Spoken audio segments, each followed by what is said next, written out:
This episode is brought to you by the Arvada Center.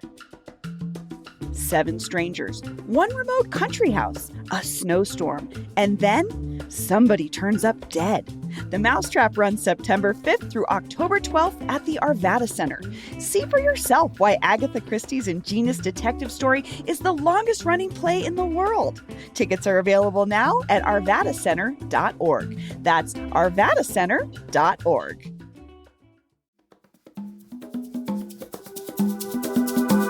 Today on CityCast Denver, Governor Jared Polis has a history of being super weird on the internet. So as he looks to a possible run for higher office, and we prepare for the special legislative session next week about the budget deficit and one of Polis's favorite topics, AI, we're looking back at some of his greatest and most cringeworthy online moments to talk about how it's working for him and why he's like this. Today is Wednesday, August 13th. I'm Paul Caroli, and here's what Denver's talking about.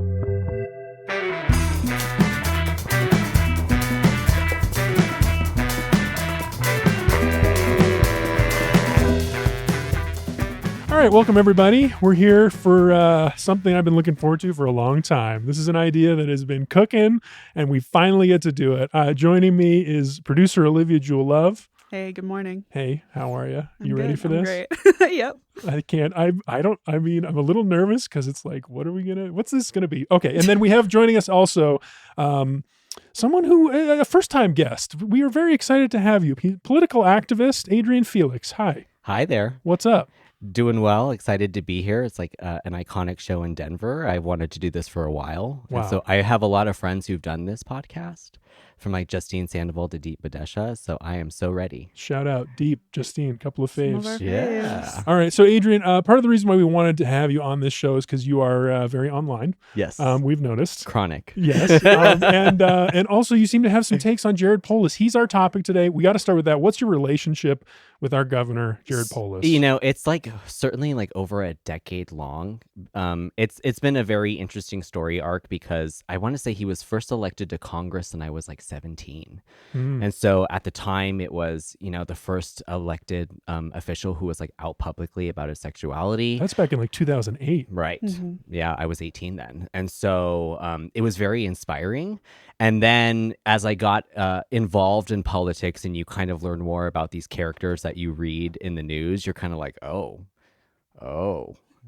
Yeah, like this is not as like sweet and as lovely as you think it would be. That like to put it bluntly, that like he's not an exceptional human being. In fact, it's a matter of sometimes in American politics you can buy an elected seat. Yeah. And that's kind of what he does. Yes. And so it's understanding that arc and like coming to that realization that no. Interesting. So Not you've something- kind of gone through a journey with him. Yes, for sure. Interesting. Mhm. Okay. Well, great. I mean, I think we all have. I mean, he's elected governor in 2018. He represented Boulder in Congress for a long time, 10 years.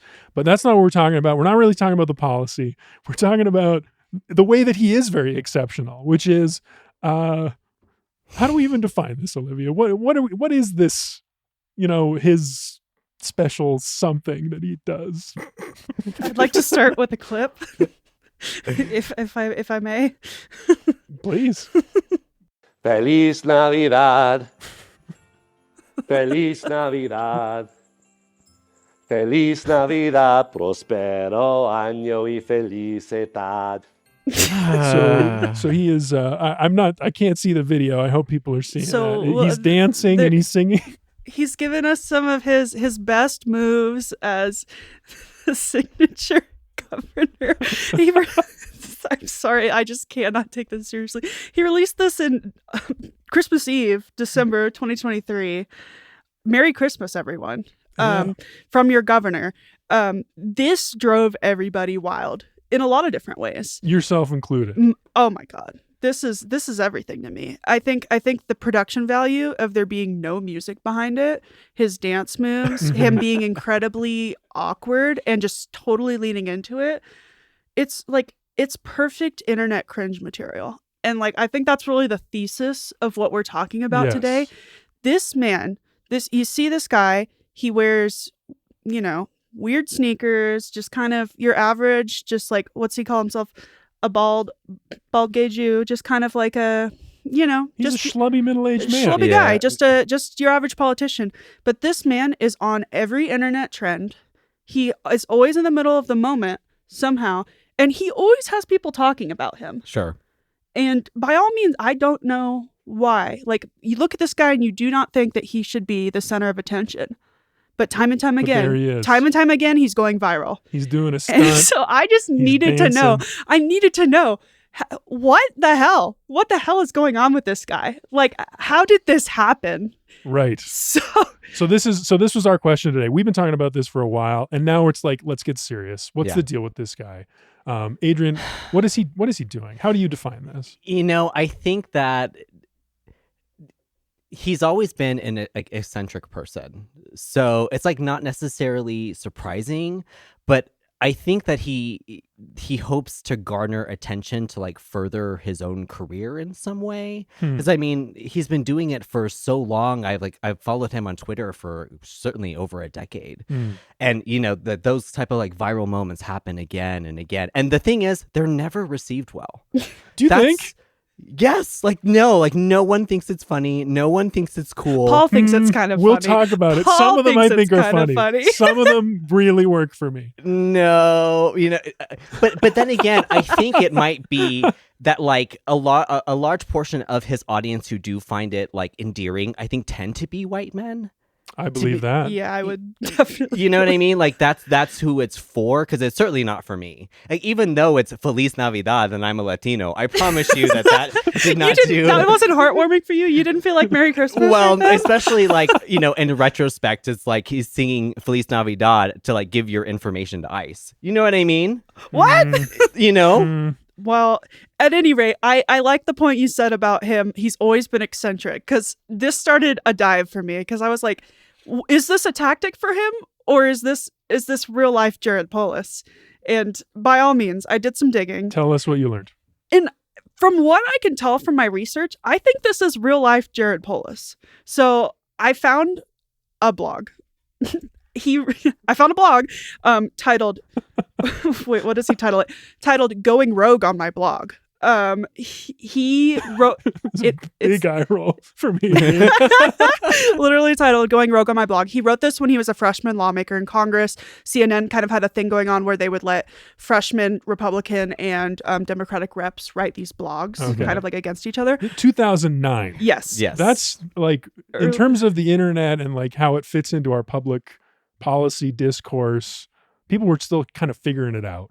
Yeah. Well, he mentions MySpace in the article. Oh, so yeah. like give you an idea of like Yeah. He how loves old MySpace. this is. He loves MySpace. Yeah. And so he kind of starts out the blog explaining about how his communications director gets upset with him about his blogging. But he says, what she fails to understand is that I am a child of the digital era. And like, I think this is a perfect quote to describe him. And he says, for me, blogging is just like talking. And it kind of seems like that's true, because he says he started posting on his dial-up internet, on his online bulletin boards at 10 years old. Wow. And like, that's relatable.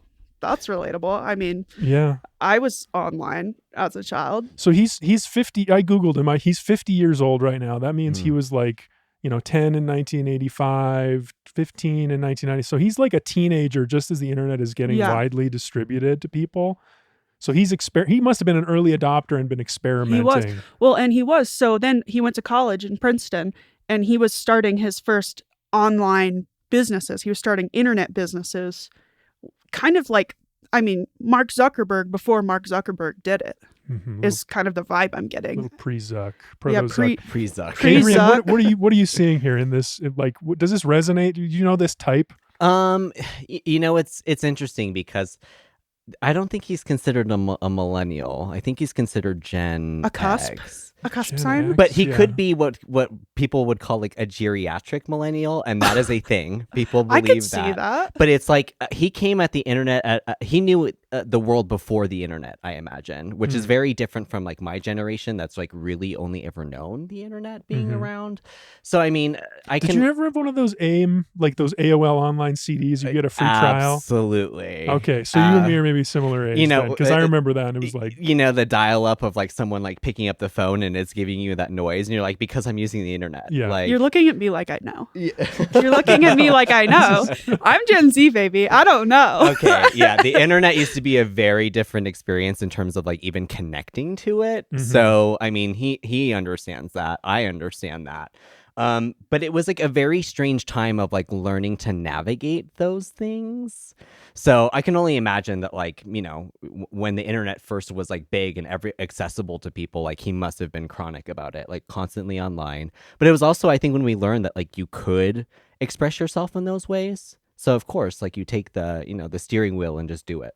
Well, I don't know if everyone had that experience because, you know, the internet was also kind of scary a little bit at Sure. that time too. You know, like people didn't know what it was or what to expect. And like, you know, there's people doing crimes. There's no standards. So if he's like a 15-year-old kid and he's just like going ham on there, Yeah. putting himself out I mean, he there, didn't say he wasn't doing crimes. that's true. He could have also been doing that. We don't know what he got himself up No, to. no, we certainly don't. And He the made a thing lot is of money. too is like at that time, like viruses on the computer, I've destroyed a computer or two. Mhm. Nice. So you said something interesting. You said he started internet companies in college at Princeton. Yes. So he was like taking this seriously. He wasn't just using. He was like he was trying to like make money off it. What else do we know about how he came to this like relationship with the internet? Yeah. So I believe one was like an e-card thing. yeah, he had it. that Yeah, was his parents had a greeting card company in Yeah. Boulder, Blue Mountain Arts, Blue and Mountain Arts. his dad was interested in the internet too, and they would send each other e-greeting cards. I heard this. I was listening to the CPR podcast biography of him from 2018, and there was like him and his dad would send each other these greeting cards, and then Jared was like, "This is the business. This Yeah. is the next stage of the Yeah. greeting card company." Dad and mom, and so then they grew it into like $1 billion business, and they ended up doing a bunch of deals and Yeah. selling it. He did it with That's a how he got flower so company rich. too. Yes. I think he did Pro Flowers. Oh, was really? his other one. Interesting.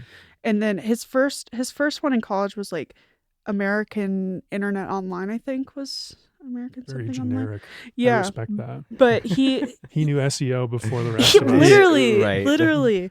But it's interesting. He was American Information Systems. That Hmm. was his first online thing he made in college when he was in his dorm room. Hmm. I was like, Zuckerberg all over, like pre-Zuckerberg. But I mean, it's it was a time. It was a it's- time. I'm like, when nothing's been invented yet, it's easy to Imagine, invent. yeah, imagine nothing's been invented Nothing's yet. How been invented easy yet. it is It's to easy invent to things. invent. It's like it's so easy to discover electricity. It's never been discovered. But to be fair, like the e-card thing, I don't is, know like, what to do with that. I know. But But call it like, the when's the e-card last thing. time you sent an e-card? Boy, what is that even? What is it even is an e-card now? What I even would- is the? I would don't be even really know. pissed To off me, if it's very someone- formal. If someone sent me an e-card, I'd be like, ew, send me a real card. Send me a meme. Send me a Exactly. meme, Send me know? a meme. Send me something. Text an me e-card. something. Like, Listen, don't- it was really easy to invent things back then. You know, someone really wise said that once. Yeah. It's so easy to invent things when nothing exists yet. Anyway, Paul, else move do- us along. I want to know more about this blog. I want to know like what else. This seems like an important, like a document in this history oh my of gosh. his relationship with the internet. It's so telling. It says so much. It's kind of interesting. It kind of really is revealing about his unfilteredness, because that's what I'm getting when I'm like seeing these weird stunts he's doing. I'm like, Mhm. who thought that was okay for you to do? I'm like, who kind of greenlit that Feliz Navidad video? Like that's an interesting choice. And So what do you think about it now, having read this? I think that this is the whole thing he's been doing the whole time. I've got this excerpt here. He says, "For me, blogging is just like talking. I don't check with her, my communications director, every time I say something in public. She wishes I did. And the same should be true for blogging. If I did, I wouldn't feel true to myself or my constituents. And that's one of the reasons that the public is so frustrated with politicians these days."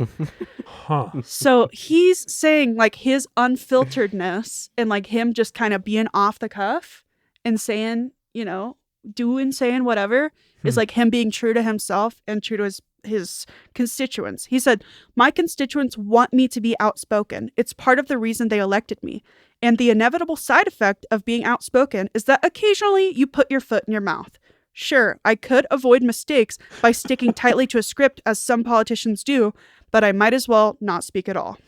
Adrian? I mean, it sounds very Trumpian, if I'm going to be honest. That like part of the appeal of Donald Trump is that he speaks his mind. Mhm. You know, To be fair, though, this unfiltered. was like 2008, 2009 when he wrote this. Sure. So before his time? Sure. So maybe at the time he was on to something, but I feel that if we were to take that in the context of today, it's not as true. I think a really good example is like the special session last year when he did the breaking of like the extinguisher that, Oh or my you know what I God. mean, the glass and Yes. that entire in case thing. of emergency, break glass. He had set up this whole prop and stunt, and he smashes it, and he's like, "We're gonna do a special session." Right, So right. lame. So there was that moment, but he called a special session this week to begin There on was- the 21st. There was nothing really exciting about it besides printing out the 3,000-page Big Beautiful Bill.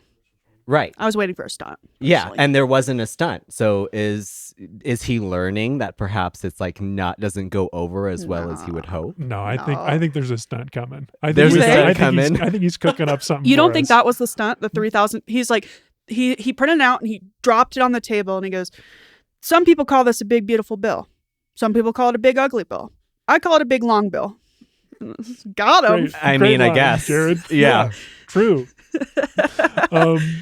Yeah, I don't know. I think we got something coming. It depends what happens. You know, when he sees his moments, he takes them. He's being natural. He's being himself. He's being authentic. I think there is something Trumpy about it. Yeah. But I think there's also like, that's how politics works now. Sure. Like this is something, we did this whole big project about Lauren Boebert last year. And this is something I learned about it. It's like this is how she reached her people that became her constituents. Oh, yeah. She was like pure herself. She was real. She did these big stunts, these big moments, and people recognized that she was expressing herself and it resonated. Well, I think Boebert's such a great example because I think that for her particular audience, it obviously works very well. There's a lot of Democrats who are going to be upset that I say this, but I say she's the smartest Colorado politician that we've had in decades.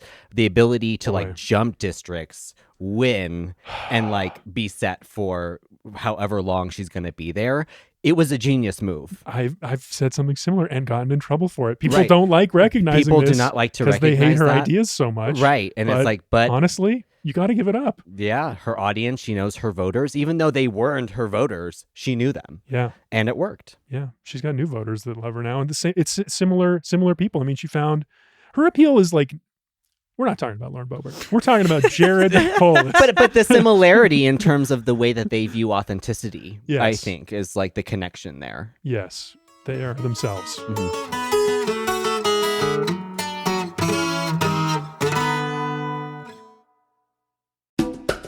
This episode is brought to you by Rocky Mountain PBS.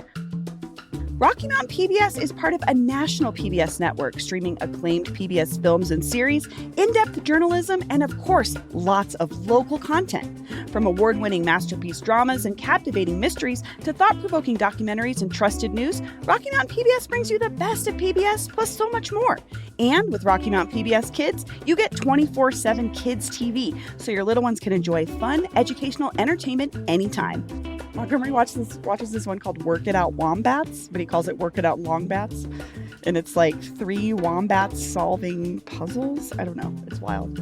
Plus, Rocky Mountain PBS has launched RMPBS Plus, a new streaming app that offers PBS favorites and local content.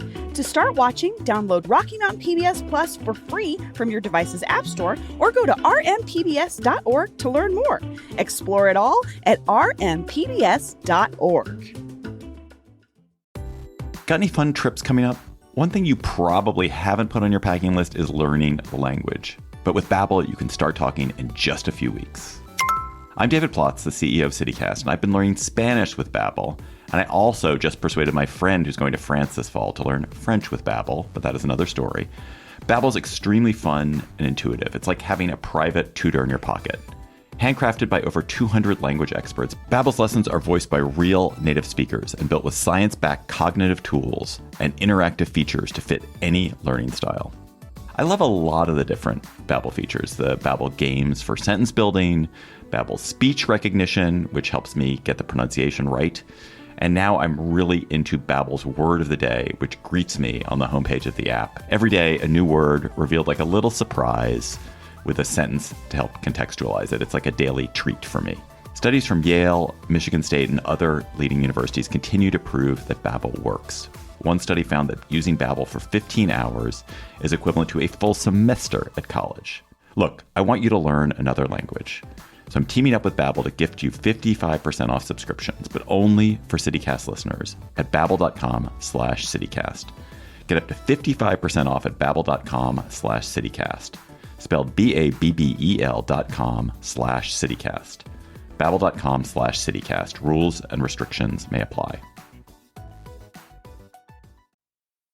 It's interesting because, like, we've been bringing up some Republican examples, and it seems like Jared Polis is one of the only Democrats doing this. That's debatable. But Who else do you think's doing it? well, I mean, I think it's debatable to call him a Democrat at this point. Is Yeah, I guess that's is fair. what I would say. Is like he seems to like lean more right, and so if that's a tactic of the right, then that's where we should place him. In terms of like, does this happen on the left?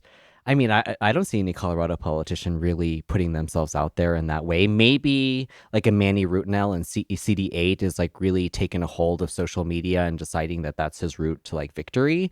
But even then, I don't think it's as bizarre. He hasn't been like, eccentric. I haven't seen him yet be like that vulnerable and kind of I'm not seeing soft. authenticity from Manny. Yeah. No. And Not Zor- yet. There's still time, though. Zoran Momdani, I think, would be a good example. right, here. exactly. I mean, he's given us he's pretty good on camera. He's natural. Yes. Well, Jared Polis, I don't know that I would call him natural on camera. Fair. I don't know. No, is he not being natural, or is he just being his authentic, He's being awkward natural self? yeah. I think he's being his authentic, awkward self, but I Okay. don't think he's natural on camera. I like let's clarify. No, that's important though, because Because I don't think he's not the guy that's like a ham in front of the camera that's super natural and like gets in front of the camera and like wows everyone. Mhm. He's not that guy. Like, I think Manny might be that guy, but I think Jared is the guy that's like, you know, he talks about all the time. He loves to play video games. He loves Star Wars. He's a huge nerd, but like he just like reveals that side of himself and is super weird and just like lets it fly, and it seems to be working. Well, that's the next question. Is it working? I mean, this part, I don't know. I read this, I guess a blog from his alumni website in Princeton. They did kind of like a overview of him. I don't know, an interview with him. Sure. And they pointed out that the only election he's ever lost was his undergrad student government election. That's the only thing he's ever run for that he lost. Could he buy that one? This is a fair point. Probably. Jared, It's Princeton. I don't know. He does have a huge advantage because he's very wealthy. He's Yes. always spent a lot. He Yes. spent more than other politicians on his own campaigns. I think he spent almost $19 million on his first governor's race.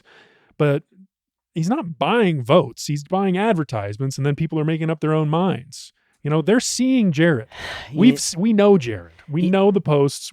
People are voting for him anyway. You know, I think it's an interesting thing because kind of witnessing, 2016 and then him running in 2018, the Democratic Party did not nominate him as their nominee at their convention.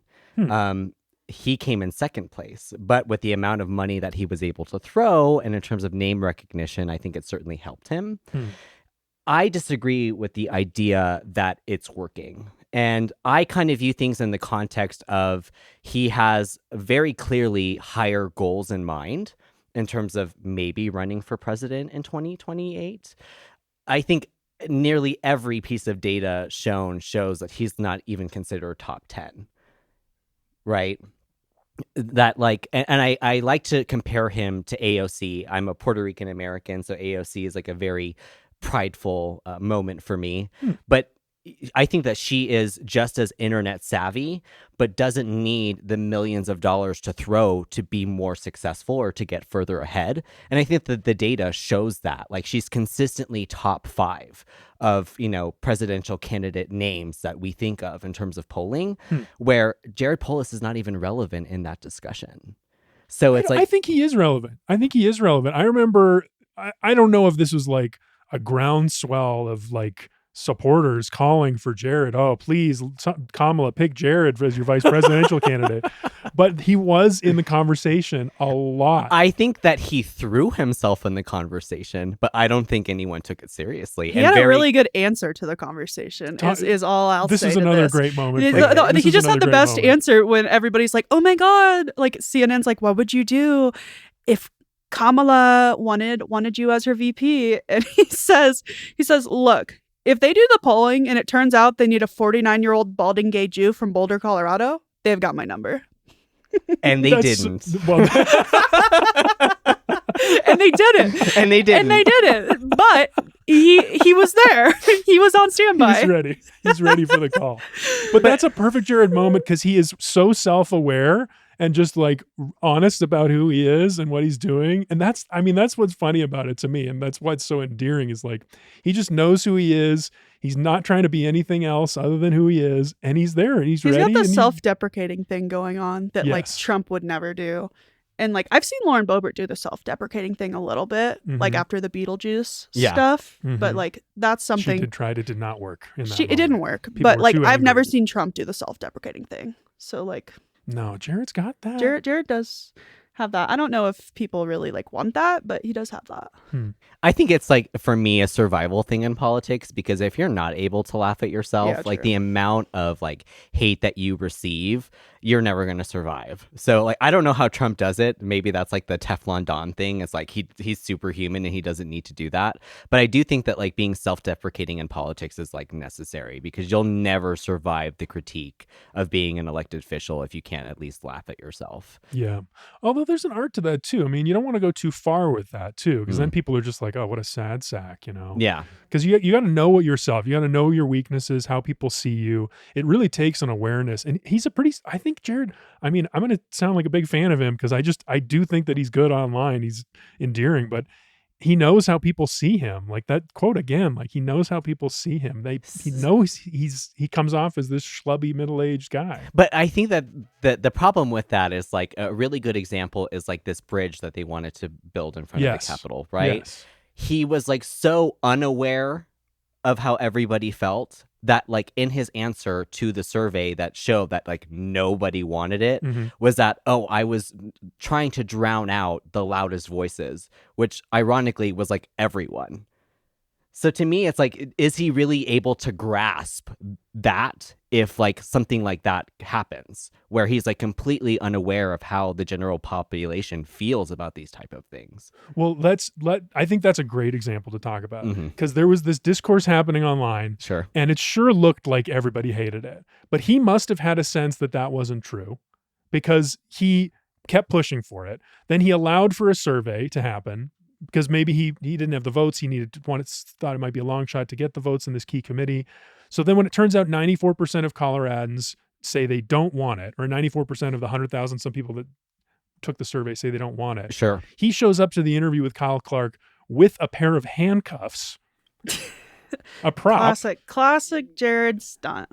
Classic Jared stunt. And he has completely reversed his position. He now says, I am ready. I am now with the people. And if anyone wants to build this bridge, I will chain myself to the Capitol so it can't be built. He's got a picture of himself on Twitter Right? too, because he's always online, but he's got a picture of himself in a construction vest going, stop, and it says no pedestrian walkway, and it's like the bridge is like in red, and it's like stop, and he's saying like, no, I'll chain myself to the Capitol Plaza to stop it. I will prevent this walkway from being built. Olivia, what do you think? Do you think that moment, like, because that's a Jared moment. That's what we're talking about. Is that working for him or not?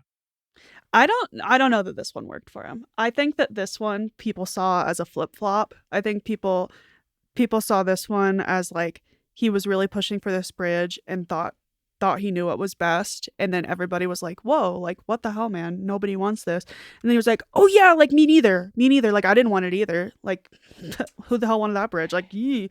And like I feel like people saw through that and were like, that was a really like fake switch up. I felt like that one didn't work for him personally. I think Marshall Zellinger of 9 News said it best. It's called gaslighting.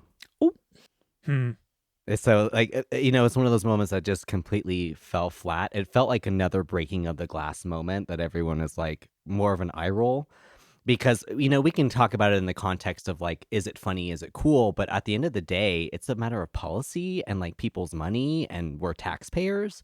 So I think that was one of the moments where people kind of like weighed the seriousness of the problems that Coloradans face versus like the humor of, haha, I guess I'm not going to spend what was like $20 million of your tax money on this bridge that no one wanted.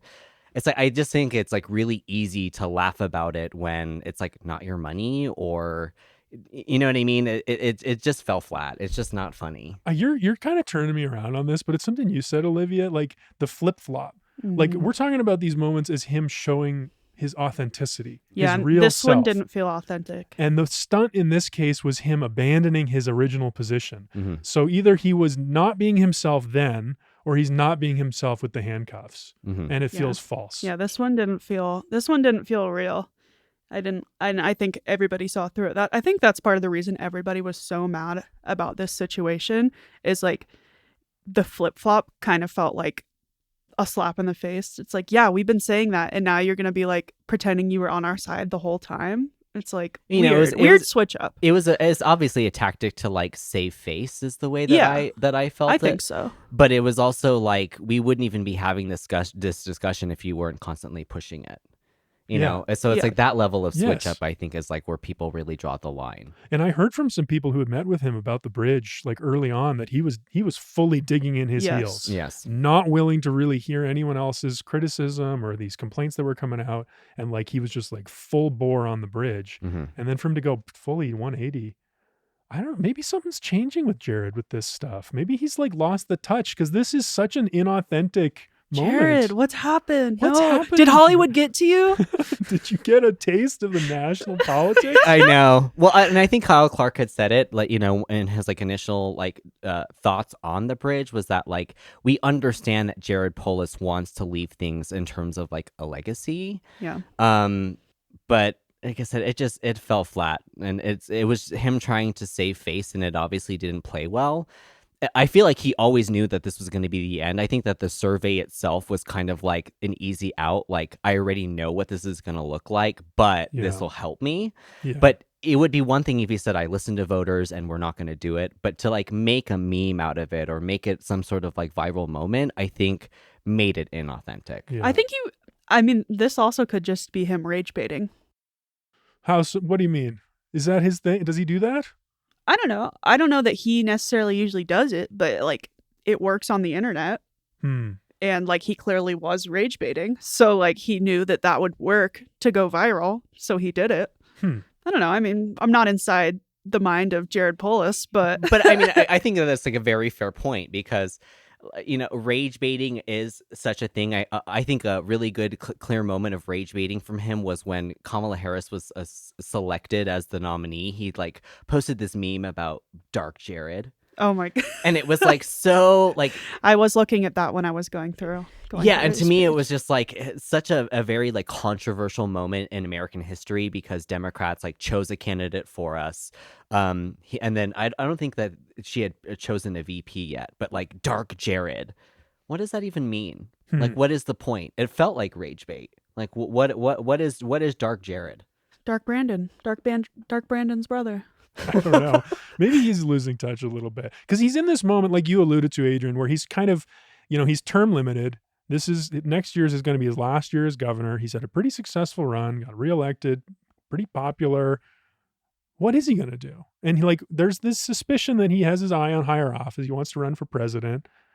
And how do you take this image of the nerdy bald gay Jew from Boulder, as he says, and translate to that? Like, how do you stay authentic and go bigger and scale up? You know, it's a challenge. He's no Obama. He's no Obama. Like, that comparison is hilarious. But, you know, I think that what will happen is that he thinks that all of this will help him get on a stage in terms of the presidential. And when he's rejected, because he will be, he will probably try to run, I think, for a Senate position, because there's obviously a lot of chairs changing within those seats. I could see that being the next thing. And I think that for him, in terms of like winnability, it would be the most winnable thing for him. So, and I think it's also like the most comfortable that people know him statewide in Colorado, and that's probably where he's safest. So it's like there's kind of a ceiling there, and being him and the way he is now is like very comfortable to everybody. So I think that that would be where like the ceiling is. Like that's what's next, because the presidential thing is not happening. It's just not. I think he should go back to his roots and maybe get into some like internet entrepreneurship. I could see him being a TikTok influencer personally. I think that could be a good avenue. Like I would watch that. Like I think we need more representation on TikTok of men like that. I think the male loneliness happened. Yeah. But like I think maybe he should take a step back and just go back to his roots. Think about what really makes him happy. He could be a Twitch streamer. He could stream on Twitch and play his video games. That would probably be interesting. People would pay for that. People would subscribe. You're talking about AOC. She got a lot of good attention for doing those Among Us streams. Exactly. I'm just thinking, like, great. he has 2 kids that are pretty young. Like, maybe he could just be a stay-at-home dad and like be an passive internet or he income. can just leave us alone, which is like my preferred route. It's like he's been in the public eye for as long as I've been alive. I feel like it's kind of like that Adele song, like we've been in the river searching for gold for like 30 plus years. There's no gold there. So let's move on. Wow. Let me talk about one more quote from this CNN blog, because I thought this was so interesting. And like he wrote this in 2009. I wonder if he would still agree with it. And I wonder what you two think about it. So he wrote, I find it hard to imagine what it would have been like to serve in Congress early in our nation's history, before phones and before the internet. No daily access to international newspapers, relying on snail mail or the dreaded fax machine to get input from constituents. No ability to access a world of information at my fingertips during dry committee hearings. Which, as Olivia Is he on pointed his out, iPad in the meetings? showing his ass a little bit, not paying attention to the meetings, Jared. But then he writes, this is the interesting part to me. Being in Congress must have been a different job back then, and it's a remarkable testimony to our Constitution that our government has stayed strong, given the incredible changes wrought by technology. Has our government stayed strong despite the incredible changes wrought by technology, as exemplified by our governor, Jared Polis? You go first. Yeah, it's. I don't think it's necessarily has anything to do with like whether it's stronger or better. It's just different. I mean, like the level of misinformation that people get nowadays, and I imagine 100 years ago. But then again, I don't know. Like 100 years ago, was misinformation as easy as it is to perpetuate in terms of people believing things that aren't true? So it's like, to me, did it really change anything? Maybe like the quantity of output. I was like, there's probably more. Yeah, there's more of it. But like our democracy has always had to deal with like misinformation constantly. So I don't know if that's like that's like the correct way of putting it. That like how did it survive? It's always been this way. Maybe just like the medium is different. I think that's a good point. You're making me think about. I was not expecting to think about this today, but the yellow journalism scandals of the early 20th century, like the sinking of the Lusitania and the war in the Philippines. Right. There was that whole scandal about like I think it was Joseph Pulitzer ran this paper, and he had an article that was like, the Germans bombed this boat in Havana Harbor. Those are not the right details, but it turned out to not be correct at all. And that's what got the United States into this war in the Pacific. And it was like totally based on a falsehood. So yeah, I mean, that's one giant piece of misinformation, but we are dealing with like a million tiny ones today. Right. So it's like, yeah, I just think it's like the quantity of misinformation that voters have to deal with is like much larger, but it's always had to deal with that. It's always had to deal with misinformation. It's making me think about the local versus national scale again too. Like I feel like Colorado, there's only like 7-8 million of us here. Yeah. It's a little bit easier to discern the truth than at the national scale. Mm-hmm. Well, you can go and see for yourself There's a lot coming how at big you. the rally Trump had at Aurora was and stuff like that. But what I will say, and this is a call out, is that you know, he mentions that it's like easier for constituents like get a hold of him or to be accessible, but he turned off his Twitter DMs on his private account maybe like 2 or 3 years ago. So, interesting. Is his MySpace still up? I know, right? He's very active on Reddit still. We haven't talked about Reddit at all, but he thrives on there. He's posted some favorites on Reddit. He posted. People don't know about this. It got 79 upvotes, which is very small. But Jared Polis's personal account, he posted right at the beginning of the Aurora gang takeover hysteria, right? Okay. The Tren de Aragua video goes viral. He is so the other thing about Jared, I learned from his Reddit account, he loves polished rocks. He's a rock hunter, a rock hound. He posts in that subreddit all the time, which is so funny. So he posts in the Aurora subreddit a picture of polished rocks, and he says agates, which is a type of rock, agates are taking over Aurora. Read the room. As a reference to this gang thing. It's like, Jared, what are you doing? What are you talking about? He's rage baiting. Why are you doing that? You know, it's rage baiting, but again, it like takes away from the seriousness of like how out of control that like misinformation about the gang situation happened. Yes. You know what I mean? Again, it's like in the face of seriousness that like people's lives are being impacted, that it's like it's always a joke. And that's the thing that I just can't get there where everything is just funny in politics, especially when you're like the most powerful person in this state.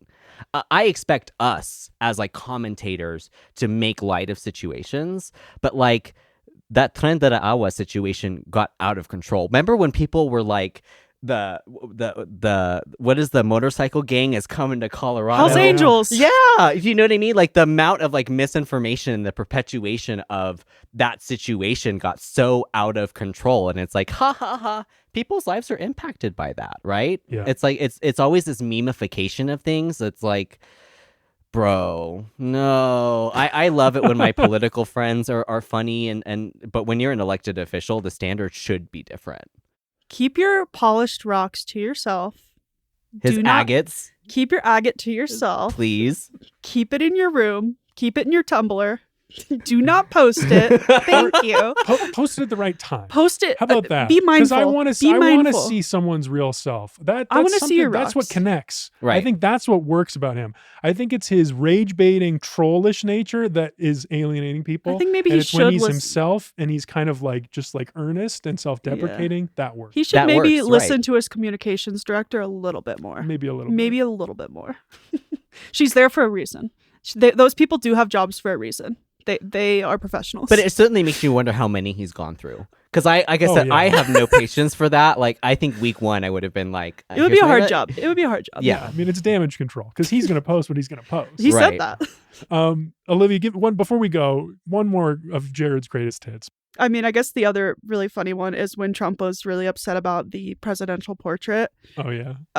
Jared took it upon himself to make a post and say, nobody likes an unflattering photo or painting of themselves, which is why I went in a completely different direction for my official portrait.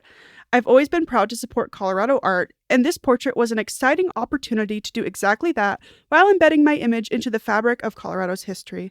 I'm proud of the final product and want to thank the artists for their artistic vision and personally feel like I have never looked better. It's his South Park rendition of himself, and he's like cropped it into the little frame in the Capitol. It was just, he was on trend. He was in the moment right then, and it was really funny. I'm going to give that one to him. Of the memes he's done, I will give him that one. But that's like the only one. We got one. You got one where I'm like, okay, that is kind of cute and kind of funny. But all right. Well, we're gonna have links to all the stuff Olivia mentioned in our show notes. We'd love to hear what you think. Are Jared's online antics working for him or not? And please, when you see a new one, send it to us. We want to talk about it. This is our favorite thing to talk about. Adrian Felix, Olivia Julev, thanks for joining me. Thank you. That's all for today here on CityCast Denver. If you enjoyed the show, why not take a minute to tell who else? Governor Jared Polis about us. Rate the show wherever you get your podcasts and subscribe to our morning newsletter and learn more about us at denver.citycast.fm. And remember, you can support this show and get great perks by becoming a CityCast Denver neighbor at membership.citycast.fm. We'll be back tomorrow morning with more news from around the city. See you then.